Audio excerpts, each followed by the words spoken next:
started Baja to change the image of then Trenton State College because we were just a little school on the East Coast. So I thought I could expand that even further if I went even further. And I was interested in both cars and boats, so why not?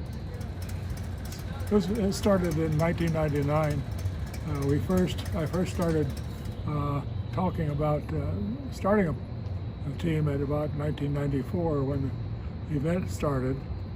I didn't get students interested until 1999. We went to Milwaukee on Lake Michigan when we dropped a custom bolt into the water.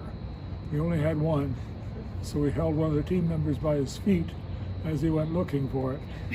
And everybody laughed at that, but the guy didn't drown.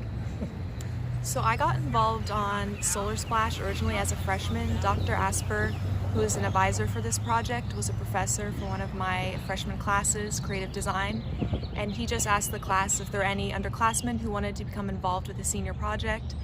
So I was really intrigued and eager to get some hands-on experience with an engineering project.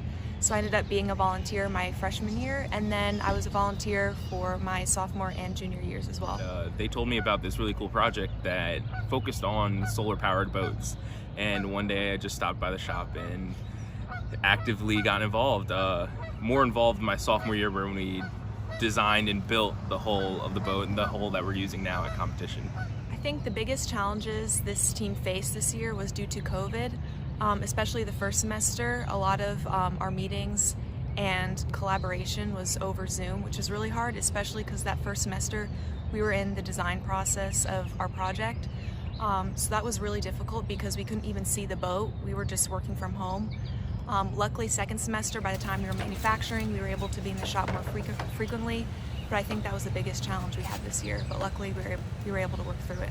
This project timeline was actually focused around our senior project schedule. All 4 of the members this year are seniors at TCNJ.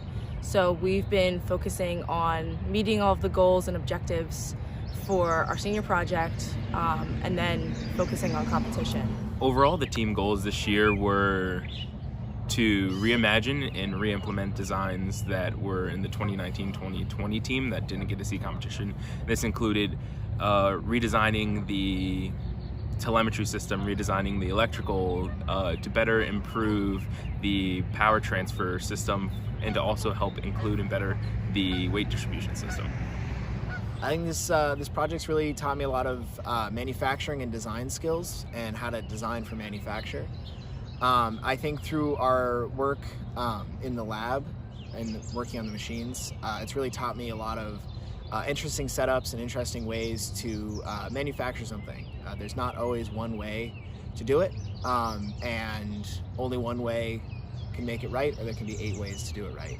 And I think it just really taught me that there's multiple ways to do it. So as a mechanical engineer, a lot of times you don't get an opportunity to evaluate electrical systems or software or any programming, and this project has actually allowed me a lot of opportunities to learn some programming in LabVIEW and in MATLAB, as well as Arduino. So recommendations I have for the future team, one simply being underclassmen help is always greatly appreciated. Due to COVID this year, we were unable to really gain the help and experience of these underclassmen like Lauren and myself joined at a younger age in our college experience here. Another thing would probably be getting a new hull or creating a new hull. A big thing is our boat is a large boat. It's made out of all wood and a lot of fiberglass.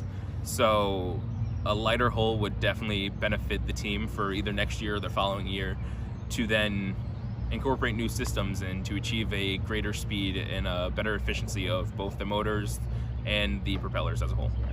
Well, I think the boat's biggest advantage is going to be the stability of our base. So our craft is a lot wider than others. So we have a lot more ability to put it really into turns and really kind of get it in there on the slalom, as well as a lot of stability within the endurance.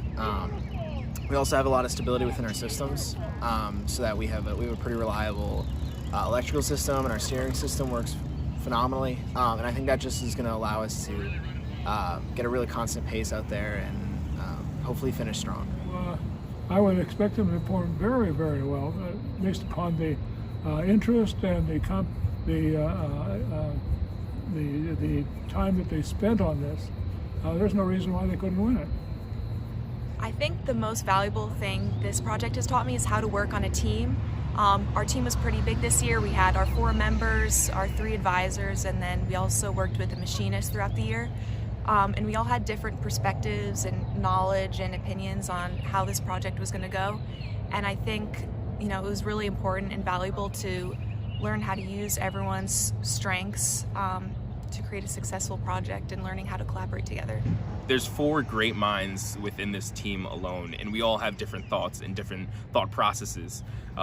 So the ability to take each individual's life story and their experiences and then tweak them into our project to then benefit us as a team and grow, and to include those thoughts and not to let a single voice go unheard, it has been like a major benefit to this team as a whole.